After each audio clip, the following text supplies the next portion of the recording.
വായനയുടെ പുതുവാതിൽ തുറന്ന തൃശൂരിൽ മാതൃഭൂമി പുസ്തകോത്സവം. തിരുവമ്പാടി കൗസുഭം ഹാളിലുള്ള പുസ്തകോത്സവത്തിൽ യുവാക്കൾ ഉൾപ്പെടെ നിരവധി പേരാണ് പങ്കെടുക്കുന്നത്.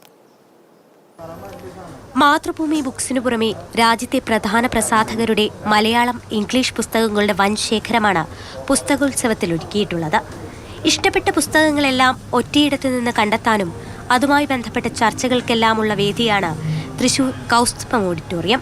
ഇങ്ങനെ തന്നെ ഒരുപാട് കളക്ഷൻസ്, പുസ്തകത്തിൻ്റെ കളക്ഷൻസ് ഇങ്ങനെ കാണുക എന്നുള്ളതും പുസ്തകം എടുത്ത് നോക്കിയിട്ട് നമുക്ക് താല്പര്യമുള്ള പുസ്തകങ്ങൾ എടുത്ത് നോക്കി വായിക്കുക എന്ന് പറയുന്നതൊക്കെ വലിയ സന്തോഷമുള്ള കാര്യമല്ലേ.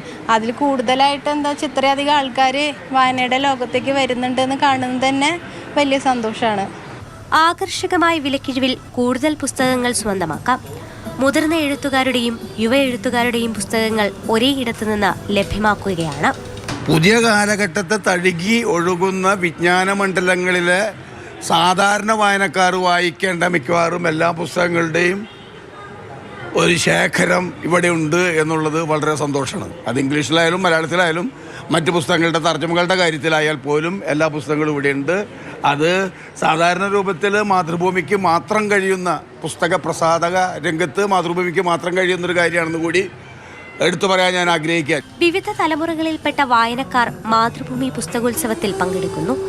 പുസ്തകോത്സവത്തിന്റെ ഭാഗമായി വിവിധ ദിവസങ്ങളിൽ പുസ്തക പ്രകാശനം, എഴുത്തുകാരുമായി മുഖാമുഖം, സാംസ്കാരിക സായാഹ്നങ്ങൾ എന്നിവയെല്ലാം നടക്കുന്നു. ജൂലൈ 20-നാണ് പുസ്തകോത്സവം അവസാനിക്കുന്നത്. മാതൃഭൂമി ന്യൂസ്, തൃശൂർ.